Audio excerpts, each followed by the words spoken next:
कर्नाटकाच्या सर्वांगीण विकासासाठी सुपा धरणाचे योगदान मोठे आहे। काळी नदीमुळे सामाजिक आणि आर्थिकदृष्ट्या राज्य संपन्न झाले।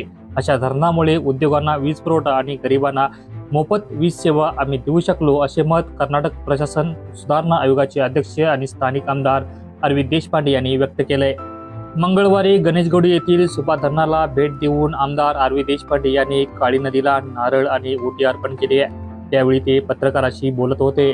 सुपा धरणाची समुद्र सपाटीपासून 564 मीटर उंची असून आतापर्यंत 558.6 मीटर धरण भरले आहे। धरण बांधल्यापासून आतापर्यंत 4 वेळा पूर्ण क्षमतेने भरले असून यंदा फक्त 5.5 मीटर कमी असल्याचे यावेळी अरविंद देशपांडे यांनी सांगितले। 564 ಮೀಟರ್ ಈ ಡ್ಯಾಮ್ದಲ್ಲಿ ನೀರು ಇದು ಹಿಂದೆ 4 ಬಾರಿ ತುಂಬಿತ್ತು। ನಿಜವಾಗಿ ಈ ಡ್ಯಾಮು ಕರ್ನಾಟಕದ ಸರ್ವಾಂಗೀಣ ಅಭಿವೃದ್ಧಿಗೂ ಕಾರಣ ಇದೆ। ಇವತ್ತು ನಮಗೆ ವಿದ್ಯುತ್ ಶಕ್ತಿ ಮನೆ ಸಿಗ್ತದೆ, ಬಡವರಿಗೆ ಈ ವಿದ್ಯುತ್ ಶಕ್ತಿ ಉಚಿತವಾಗಿ ಕೊಡ್ತೇವೆ। ಏನು ಕೈಗಾರಿಕೆಗಳು ಬಂದಾವೆ, ಏನು ವ್ಯಾಪಾರ ಬೆಳೆದಿದೆ। ಕೇವಲ ಗಣೇಶಗುಡಿ ಅಲ್ಲ,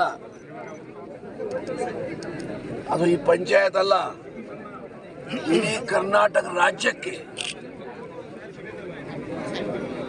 ಈ ಡ್ಯಾಮ್ನಿಂದ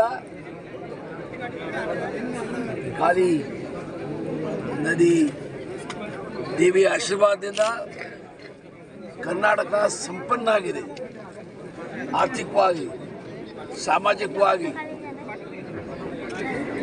ಹಾಗಾಗಿ ಮೊದಲನೇದಾಗಿ ನಾನು ಈ ಡ್ಯಾಮ್ಗೆ ನದಿಗೆ ನಾನು ನನ್ನ ನಮನ ಮಾಡ್ತಾ ಇದ್ದೇನೆ। ಆಕೆ ಆಶೀರ್ವಾದ ಎಲ್ಲರಿಗೂ ಸಿಗಲಿ, ಎಲ್ಲರೂ ಒಳ್ಳೆಯದಾಗಲಿ ಅಂತ ದೇವರಲ್ಲಿ ಪ್ರಾರ್ಥನೆ ಮಾಡ್ತಾ ಇದ್ದೇನೆ।